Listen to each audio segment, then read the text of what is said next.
दिल्ली सरकार में जो अफसर काम करते हैं उनके ऊपर भारतीय जनता पार्टी ने केंद्र सरकार के माध्यम से पिछले 7 साल से अवैध नियंत्रण कर रखा है, असंवैधानिक नियंत्रण कर रखा है।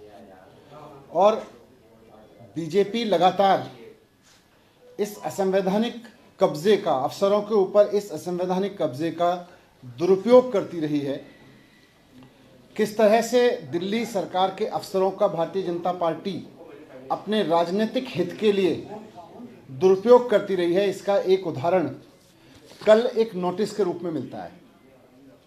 ये नोटिस दिल्ली के सूचना विभाग की आईएएस अधिकारी सचिव श्रीमती एलिस वास जी ने जारी किया है, अरविंद केजरीवाल जी के नाम। दिल्ली सरकार के सूचना विभाग की आईएएस अधिकारी एलिस वास जी ने अरविंद केजरीवाल जी को नोटिस दिया है, मुख्यमंत्री जी को।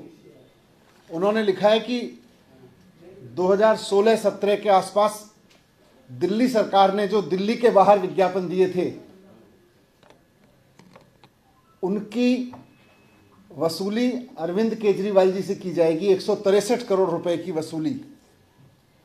और एलिस वास जी ने अरविंद केजरीवाल जी को धमकी दी है कानूनी रूप से कि आप ये 163 करोड़ रुपए जमा करो, नहीं 10 दिन के अंदर जमा करो, नहीं तो आपके ऊपर failing which further necessary action as per law will be taken in this matter.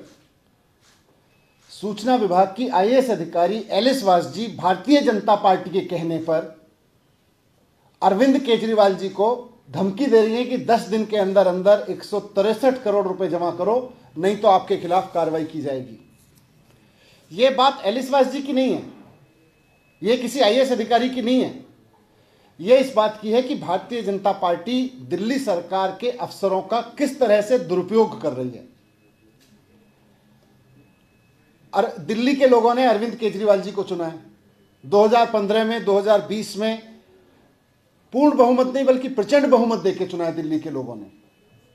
और दिल्ली के लोगों ने मैंडेट दिया केजरीवाल जी को कि दिल्ली सरकार के जो अफसर हैं, इनसे दिल्ली की जनता के हित में काम लीजिए, इनसे दिल्ली की जनता के हित में काम कराइए, स्कूल बनवाइए, अस्पताल बनवाइए, इनसे मजदूरों के लिए काम कराइए, इनसे गरीबों के लिए काम कराइए, दिल्ली का विकास कराइए। लेकिन भारतीय जनता पार्टी असंवैधानिक रूप से इन अफसरों के ऊपर अपना कब्जा करके जमा के बैठी है और वो इसका दुरुपयोग करके इन अफसरों का इस्तेमाल कर रही है, अरविंद केजरीवाल जी के खिलाफ राजनीतिक इस्तेमाल कर रही है। चुनी हुई सरकार के मंत्रियों को टारगेट करने पे, काम नहीं करने दे रही अफसरों को। जनता के काम अफसर करते हैं तो उनको रुकवा देती है और अफसरों का दुरुपयोग कर रही है कि किस तरह से केजरीवाल जी और उनके मंत्रियों को टारगेट करें ये अफसर। ये अफसरों के ऊपर नियंत्रण का, नाजायज नियंत्रण का नाजायज इस्तेमाल है। इसीलिए जो सर्विस डिपार्टमेंट है दिल्ली सरकार का, भारतीय जनता पार्टी उस पर कब्जा जमा के बैठी हुई है, संवैधानिक रूप से गलत तरीके से उस पर कब्जा करके बैठी हुई है, ताकि वो अफसरों का दुरुपयोग कर सके और मुख्यमंत्री जी को इस तरह के नोटिस दे दे के अफसरों से दिला के परेशान कर सके, टारगेट कर सके और काम ना करने दे। ये जो डीआईपी का नोटिस है 163 करोड़ रुपए केजरीवाल जी को जमा करने का 10 दिन के अंदर, आप सब जानते हैं ये पुराना मसला चल रहा है। ये 2016-17 में और इस दौरान दिल्ली से बाहर ऐड दिए गए। अब ये कहा जा रहा है दिल्ली से बाहर ऐड नहीं देने चाहिए थे केजरीवाल जी को। मैं पिछले 7 साल तो छोड़ दीजिए, मैं कह रहा हूं आप पिछले 1 महीने के अखबार उठा के देख लीजिए। दिल्ली के भारतीय जनता पार्टी के अलग अलग राज्यों के मुख्यमंत्रियों के विज्ञापनों से भरे पड़े हैं दिल्ली के अखबार। मध्य प्रदेश से लेके, उत्तराखंड से लेके, हिमाचल, उत्तर प्रदेश, हर जगह के कांग्रेस के भी मुख्यमंत्रियों के आपको दिल्ली के अखबारों में खूब ऐड मिलेंगे। भारतीय जनता पार्टी के देश भर के मुख्यमंत्रियों के आपको दिल्ली के अखबारों में ऐड मिलेंगे। अगर गलत है तो वो वहां के मुख्यमंत्रियों से वसूलेगी भारतीय जनता पार्टी वो पैसा।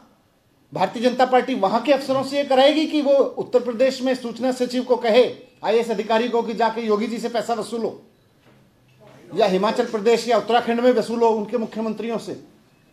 ये अफसरों पे कंट्रोल का दुरुपयोग कर रही है भारतीय जनता पार्टी कि अफसरों को मजबूर कर रही है कि वो मुख्यमंत्री जी को इस तरह के नोटिस दें, मंत्रियों को टारगेट करें और काम ना करें, जनता के लिए काम ना करें।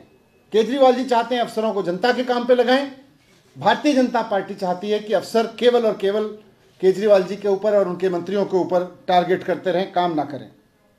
इससे बड़ा उदाहरण नहीं हो सकता अफसरों पे नाजायज कंट्रोल का किस तरह से कर रहे हैं। तो मैं भारतीय जनता पार्टी को यही कहना चाहता हूं कि अफसरों का दुरुपयोग बंद करें। लोकतंत्र में चुनी हुई सरकार के पास ये ताकत होती है कि वो अफसरों से काम कराए। अफसरों का दुरुपयोग करके इस तरह से चुनी हुई सरकार के मंत्रियों और मुख्यमंत्री को टारगेट कराना अफसरों से बंद करें, बल्कि काम करने दें। और जहां जहां की जनता ने आपको चुना, आप अपने अफसरों से काम कराओ, उनको काम पे लगाओ। ये नोटिस दिलवाने का क्या फायदा है? ऐड तो सारे सरकारें दे रही हैं, आपके राज्यों के मुख्यमंत्री इतने सारे दे रहे हैं। सर, आप इसका जवाब क्या होगा? क्या आप कोर्ट के जरिए देंगे, क्योंकि इसमें आपका दफ्तर सील करने की बात कही गई है? इसमें लिखा गया है कानूनी कार्रवाई की जाएगी। तो अभी पार्टी के सचिव ने, हमने इनसे सूचना मांगी है कि भाई ये कौन से ऐड हैं, ऐड भी तो देखें कि उनमें क्या गैर कानूनी है, उसमें क्या ऐसी चीज हो गई कि जो भारतीय जनता पार्टी के जो विज्ञापन, अभी आप पूरी दिल्ली में कहीं चले जाओ, सारी दिल्ली में लग रहे हैं, भारतीय जनता पार्टी के होर्डिंग लगे हुए हैं, भारतीय जनता पार्टी के मुख्यमंत्रियों के, वहां की सरकारों के, अखबारों में रोज ऐड आ रहे हैं। हम भी तो देखें कि हमने उनसे कौन सा अलग ऐड दे दिया, उनसे कॉपी मांगी है। जी, क्या किसी तरीके ये चिट्ठी लिखी है अभी हमने एलिस वाइस जी को। कानून का हवाला दिया है कि इसमें कि कौन सा कानून आपको ऐसा करने में रोकता है? कानून नहीं है, गैर कानूनी है। ये कृत्य ही गैर कानूनी है कि अफसरों का इस तरह से दुरुपयोग करो, अफसरों के कंट्रोल के ऊपर इस तरह से दुरुपयोग करो।